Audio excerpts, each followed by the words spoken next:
Hi, I'm Johnny Loretti, owner of Back Bay Fit, and I'm an online coach and health consultant. I want to welcome you back to our fat loss course. This is going to be week 10, module 10, where we're going to be discussing supplements for fat loss, which is something that I'm sure a lot of people are excited about. It's a huge industry, and we're going to go ahead and dive into that today. So this is often misunderstood and often complex area in regards to fat loss is supplements. There's a lot of good, and there's a lot of not so good out there. So we're gonna try to peel some of those layers back. Some things just to start off the bat from green tea extract and caffeine and other stimulants. The market is saturated with products claiming to accelerate fat loss, some of which is true and some of which isn't. And while these supplements can be a useful tool in your weight loss journey, it's essential to understand their role within the broader context of a balanced diet and regular physical activity. We're going to explore today in this video their efficacy, their safety profiles, potential side effects, and how to properly incorporate them into your diet without expecting them to be a magic bullet or a magic pill that's going to lead to tremendous results. So go ahead and stay tuned for the rest of this video, and we're going to now move into our first section, which is an overview of common fat loss supplements. So section 1, navigating the world of fat loss supplements can be a daunting task, given the vast array of products that are out there on the market. Some of the most commonly used supplements that I want to just introduce here are caffeine, green tea extracts, carnitine, conjugated linoleic acid, which is called often known as CLA, things like grains of paradise, and other stimulants such as like black pepper extract, bioperine are also used in fat loss supplements. Caffeine is a widely recognized stimulant, often found obviously in coffee, tea, and then added to many energy drinks. Beyond providing an energy boost, caffeine also plays a role in fat loss by boosting metabolism and enhancing the effects of other fat-burning compounds like green tea extract. It's also thought that caffeine could help in mobilizing fat from fat tissues, which would then make it available for the body to use as an energy source. Green tea extract is rich in antioxidants and compounds known as catechins, especially EGCG. I would say that whole compound, but I'll mispronounce it incorrectly. These catechins are known to aid in fat loss by boosting metabolism, enhancing fat oxidation, as well as increasing thermogenesis, which is the body's production of heat through metabolic processes. The combined effect of these processes can result in more calories being burned throughout the day and potentially leading to weight loss over time by facilitating a larger caloric deficit that we're hopefully already experiencing just by our diet. Carnitine is another popular one. It's a compound that plays a crucial role in energy production by transporting fatty acids into your body's cells, mitochondria, where they could be burned for energy. This process can aid in fat loss by enhancing your body's ability to burn fat as fuel and mobilize it and get into your mitochondria. Carnitine supplements, they're often used by athletes to improve performance and endurance, but they could also be beneficial for fat loss when combined, obviously, with balanced diet and regular exercise. So I do like carnitine. It's a great supplement in addition to fat loss, just overall for energy, cellular energy and endurance.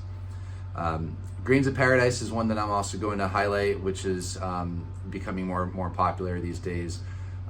It's a spice that's related to ginger, and like I said, it's gaining popularity due to an active compound within grains of paradise, which is 6-paradol. This compound has been shown to promote brown adipose tissue activation, which is different than our regular adipose tissue.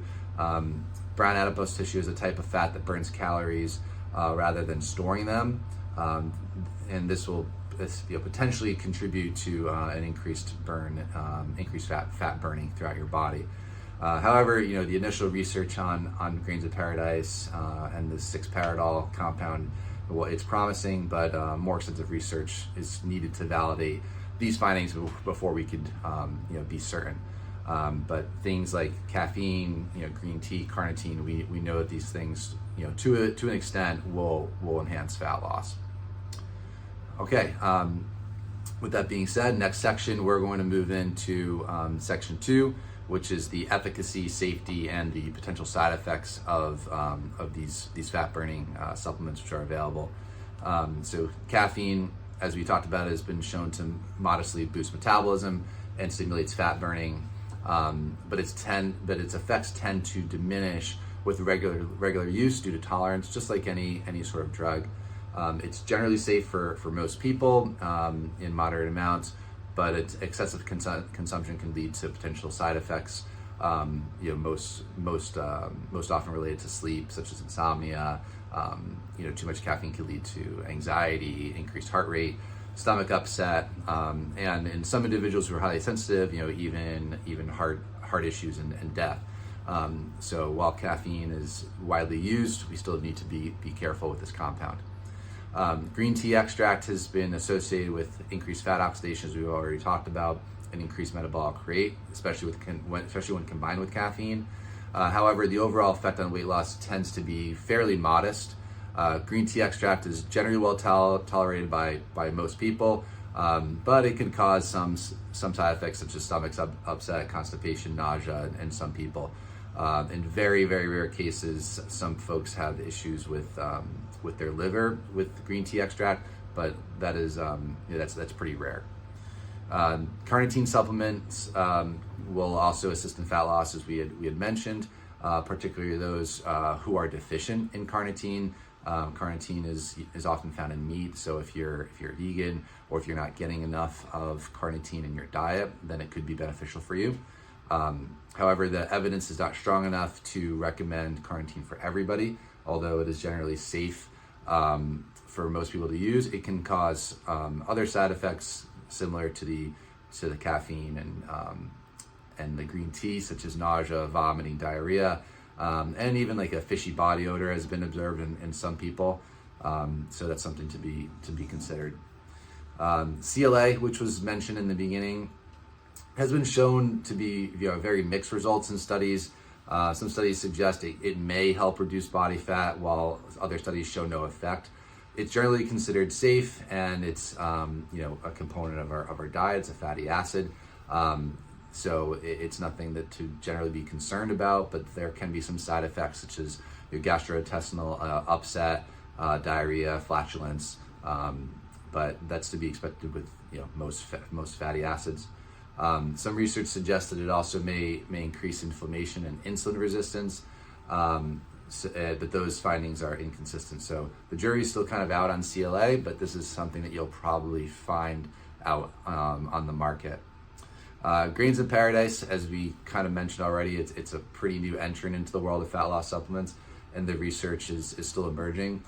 Some studies suggest that this compound is promising. But like I said earlier, more research is going to be needed in this area. It appears to be safe for most people, but like most other these compounds, GI symptoms and discomfort are a possibility here. And moving into our final section on supplements for now, we're going to understand the role of supplements in a balanced diet. This word supplement literally means something that completes or enhances something else when added to it. This is precisely the role dietary supplements should play in our diets. They're designed to complement and enhance a well-balanced diet which already exists, and not be a replacement. A balanced diet, as we've discussed at length, provides all of the necessary macronutrients, carbs, proteins, fats, and micronutrients such as vitamins and minerals that our bodies need to function in an optimal way. It offers a diversity of foods that no supplement can replicate, delivering a mix of nutrients that have synergistic effects on our health. And while the supplements that we discussed, like caffeine, green tea extract, carnitine, CLA, etc., can potentially enhance fat loss, they are definitely not standalone solutions and will not replace a solid diet. They work best when in conjunction with a diet that's balanced in macronutrients and rich in lean proteins, fruits, and vegetables. These supplements, they could improve and boost your metabolism. They can improve fat oxidation and offer other benefits, but they cannot replace the myriad of health benefits of eating wholesome foods and being in a caloric deficit due to preferably diet and then exercise. Moreover, no supplement can correct the ill effects of poor dietary habits. Consuming high amounts of processed foods, sugary beverages, and unhealthy fats while relying on supplements for weight loss is not likely to yield the desired results. Certainly not for the long term. Weight loss and maintenance are much more achievable with a sustainable, balanced diet coupled with regular physical activity. It's also important that the FDA doesn't regulate dietary supplements in the same way it does medicines. This means that supplement manufacturers are not required to prove their products are safe or effective before selling them on the market. For this reason, it's crucial to approach supplements with a little bit of caution. The best way to do this is to choose reputable brands, consult with a healthcare provider before starting, any supplement regimen. There are also resources online where you can research independent third-party lab analyses to confirm the safety and the efficacy of the supplements that you choose. So in conclusion for today on this topic, while fat loss supplements can potentially support your weight loss efforts, they should be seen as just one piece of the very large puzzle. A balanced diet, regular exercise, adequate sleep, of course, and a positive mindset in regards to losing body fat are all equally, if not much more important for achieving long-term weight loss and overall health. So that concludes section 10 of our video series. The next section next time is going to be some tactics regarding plateau busters and adjustments for when we kind of get stuck and we're needing to make a change in order to continue to see results. So we'll see you then. Thanks.